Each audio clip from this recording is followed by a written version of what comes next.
On devait se voir, je ne sais plus quand, mais je vais venir à ton tournage. Ah bon? Ouais. Ah, je n'étais pas au courant. Bah tu vois, mais c'était tellement loin que je t'ai vu chez les filles. Oui, exactement, avec Ludo. Oui. Voilà, tu vois, c'est bon. Alors est-ce que c'était bon chez les filles? C'est très très bon chez les filles. C'est bon, hein, chez Oui, les c'est très bon. filles. C'est très pratique parce que j'habite à 2 pas. Oui. Mais figure-toi que les filles, c'est encore meilleur le soir. C'est très bon le midi, mais la carte le soir est plus variée et beaucoup plus riche. Et c'est très très bon. Bon, c'est un poil plus cher, mais ça vaut la peine.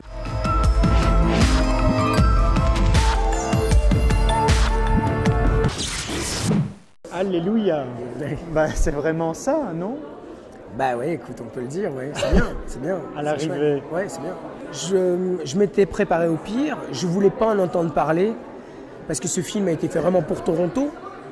Donc l'objectif c'était Toronto. Forcément tu es rattrapé par cette machine canoise qui est insupportable, en fait cette pression canoise qui est vraiment dingue. Qu'après on te dit ah tu vas être sélectionné, et puis après on te dit mais oui mais c'est pas confirmé. Et puis finalement il y a une délivrance, on te dit ok tu es sélectionné, tu vas à la quinzaine, c'est super.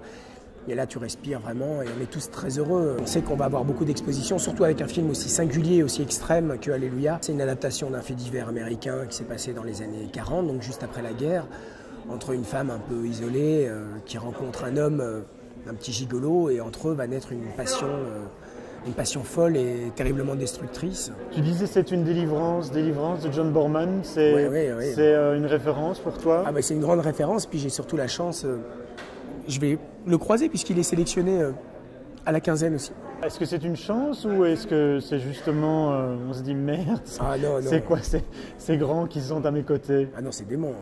Toby Hooper qui revient 40 ans après pour Massacre à la tronçonneuse en 4K, ça va être juste démentiel. Est-ce que tu as déjà imaginé des petites surprises, un parcours ensanglanté sur la croisette, faire un petit happening? Non, non, écoute, je vais faire ça très sagement. C'est vrai? Oh non, ne me déçois pas, s'il te plaît. Non, je vais juste profiter. Tu vas pas aller voir les gens de Trauma pour leur dire faisons un petit truc ensemble et Moi, je crois pas. Je n'irai pas voir Lloyd Kaufman.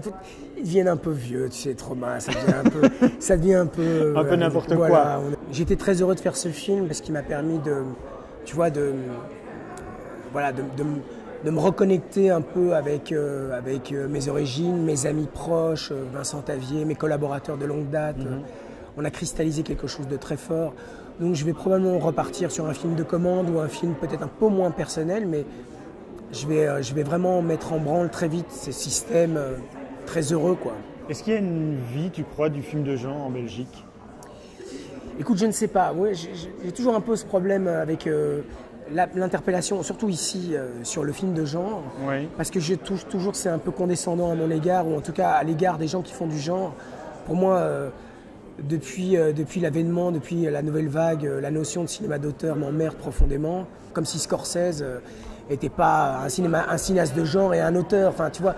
Donc il y a toujours cette espèce de dichotomie qui m'énerve un petit peu, surtout dans la bouche de certains journalistes. Tu vois, il y a Cronenberg en sélection officielle, on peut pas, s'il y en a bien un qui a fait du genre. Tout à fait. Et donc à un moment donné, il est consacré, mais c'est très particulier. Il y a à un moment donné, Clint Eastwood, on le traitait de fasciste dans la presse française. Donc voilà, aujourd'hui, on le porte au nu. Moi, je veux faire du cinéma, donc je veux créer des mondes. Ce qui m'intéresse, moi, la réalité, le concret de la réalité m'emmerde profondément. Bon allez, les cinémas belges sont à Cannes et on en est très heureux. Merci Fabrice. Je t'en prie, merci Emma.